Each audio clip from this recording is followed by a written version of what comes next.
everyone, welcome back to my channel. I wanted to do this video to talk about a sit down chat to talk about perimenopause.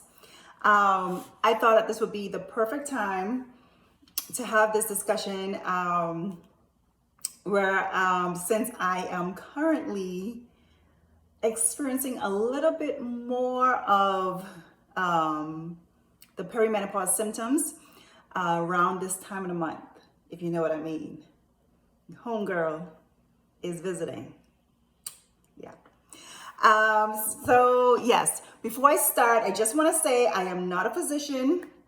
All the knowledge that I have, all the information that I'm giving you is basically from me working within the medical sector, as well as seeking advice from a physician, and also from my own personal experience as well, and learning about it. So let's just jump in and get started. So first of all, what is perimenopause?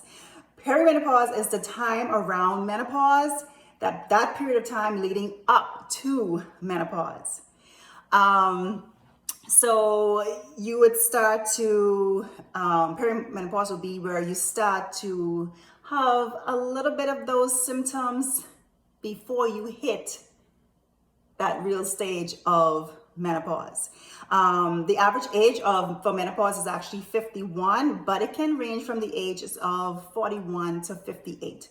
I am currently 42. Yes. I didn't start seeing some of the symptoms until like my mid 41.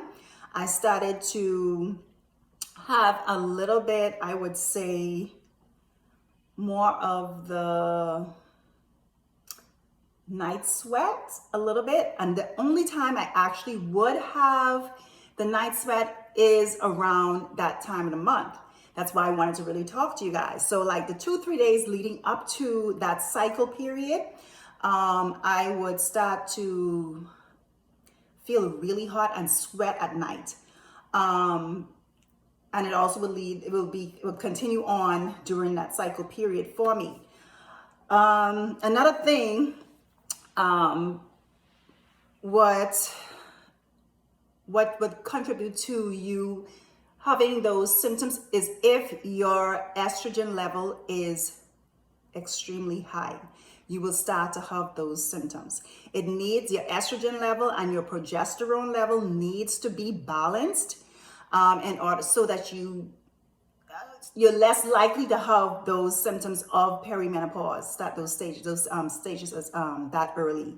So I wanted to share a little bit of what exactly are those signs. What exactly can you look for to make you that may be like, okay, am I perimenopause, or what is going on with me? I'm experiencing these things currently, or whatever, So the first thing would be if you find yourself having any of those symptoms that I'm going to discuss in a minute, I would say seek a physician. Go and see a physician and let them know what's going on with you, so you can rule out whether you're perimenopausal or maybe something else may be going on with you. So the signs that I have about 8 that is most common for women to experience. And the first one is hot flashes. So I would say maybe I'm having those hot flashes because it'll only be for like, it will come out of nowhere. I'll be fine tonight, and then I'll just wake up and sweat, and I'll just feel extremely hot. I don't, so you'll go from hot and sometimes feeling chilly at right after a while. For me, I wouldn't say I too much feel chilly after a while. My body temperature, I just feel like it goes down, but I don't feel chilly, if you understand what I mean. Yeah, so I would say, the first most common one would be the hot flashes. Another thing is anxiety. Anxieties, you start to experience anxiety a lot. If you never had it, you start to feel it, or heart palpitations. Okay, so for me, I start recently, actually, I would say around the end of last year, I found myself having a little bit of anxiety, nothing severe, but I find it the little things just gives me a little bit of anxiety. Um, and I've never had it before, so I was like, what is going on? Why am I stuff like this? I'm not easily I don't easily get anxious about stuff. And I found myself getting so anxious for little things that never used to bother me before. Another thing is insomnia. Oh my God, insomnia. I would say as of recent, I've been having a little bit of insomnia, but I find that for me, it is most around that time of the month for me. And I have it a little bit even when I'm not on my time of the month, but I find it's more severe during that time of the month. Um, Another thing is irregular periods and PMS. If you're having irregular periods, I would say seek your physician as well to find out what's going on with you. And if you're experiencing PMS more than, and if you feel it's more than what you normally would have to deal with, and PMS is exactly is premenstrual syndrome. That's what it stands for. And if you start to see yourself getting a little bit more, having more like mood swings, tender breasts, food cravings, fatigue, irritability, and depression. For me, I find that recently I've been craving a little bit more sugar stuff, more sweet stuff. And I realized I can't, like, I found myself going more towards it. And I was normally a person that would, instead I feel as current, I would go to more eating more fruits and stuff that were more healthy instead of trying to eat chocolate or cake or something like that. So to avoid eating so much sweets, so it doesn't affect my body, I try to eat more fruits and stuff, and like yogurt, but granola with a little bit of fruit in it as well, so I don't let it become a habit to me, because I started to do it a little bit more frequent than I normally do, and I realized it was affecting the midsection, which is also another symptom. If you find yourself gaining a lot more weight around the midsection, that's also a sign, and you just putting it on and just not going away no matter how much you're exercising. But I find for me also, when I take in too much sugar, it actually gives me that bloating and stuff. So I am currently on a 21 day of no sugar. Okay, I started a few days ago. I think I'm now on day 4 or 5, day 5. I think I'm on day 5 now. So yes, that's what I'm doing. I'm trying to take control of this and keep the core and the control, you know? Another thing is the mood disorders, which, PMS, yes. Vaginal dryness. So if you find yourself not as, wet down there, I would say go and see your physician as well, to especially if you're feeling irritated and itchy down there more than usual, or just you find like you're using the stuff to probably think you may think you have a yeast infection. That's probably why you're itchy, and you start taking all these things. You find yourself it's still there and coming more frequently. I would say go and see your physician, your gynecologist. Another thing is change in memory. You find yourself just forgetting stuff a lot more than usual. For me, I felt like I just forget things a lot. Even before I hit the age, I probably forget things a lot. Like, I'd be like, so I'm not sure I don't think I had it there, but I think it's just the same. Yeah, I just forget. That's just what it is.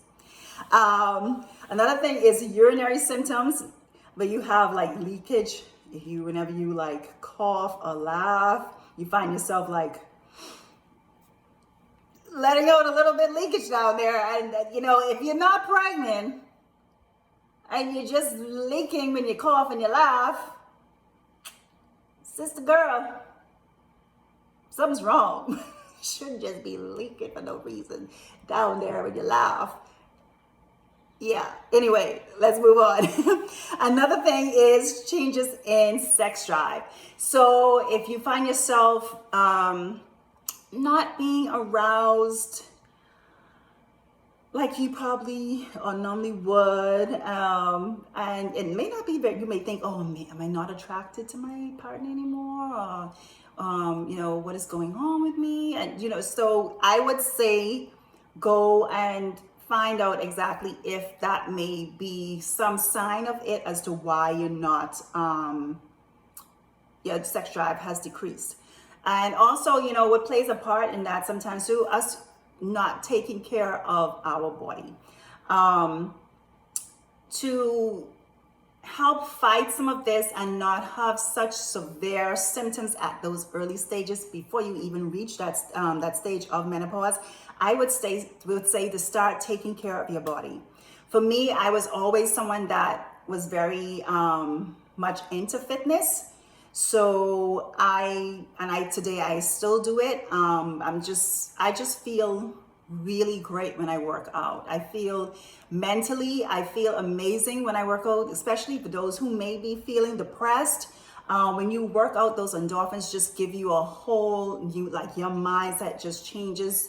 Whatever you feel was going on with you, and you may be having nothing may be going on in your life that would cause you to want to feel depressed, but it's just those hormones just make you start to feel all those different feelings and thinking something is wrong when something is wrong with your body, but mentally it affects you.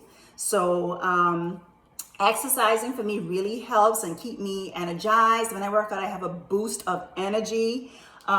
Eating healthy foods, taking in those greens. I've forced myself to try and eat more vegetables. And now, for those that maybe not so much like eating the vegetables, there are supplements now that they have in powder form where you can actually mix the green powder form into your drinks. Like you mix into water or whatever juice or whatever your beverage you're drinking, or into your smoothie as well. So I sometimes, if I don't eat the vegetable, I would use the powder form as well. If I found I haven't eaten any greens for the day, I would put it in my water or smoothie or whatever it may be. Also, for me, I also started taking supplements. I wish I had started taking supplements a long time ago. I didn't really start until I hit like maybe my mid 30s. I started really incorporating a lot more vitamins into my my daily routine. So I currently take the chasteberry, I take magnesium, I take vitamin B6, I take B12. The first 3 months, chasteberry, magnesium, vitamin B6, they're great to help you along the way for when dealing with perimenopause. I also take, especially for your cycle, if you're having issues with your regular periods, I find that primrose, I started taking primrose, and I find that it works really well. I don't have that much cramping and pain as I would, but I sometimes I have to remember to take it, and when I don't or be consistent with it, I find that I have more severe cramping and pain around that time in a month. Also, another thing that you can do, what I also do, if you're finding you're seeing, changes in the texture of your skin, and, just think your body start to change, okay? So I would also say, if you want to help with that whole process of, your skin and stuff like that, I take collagen to help me along the way to keep me still looking and my skin looking youthful as well. I take the vegan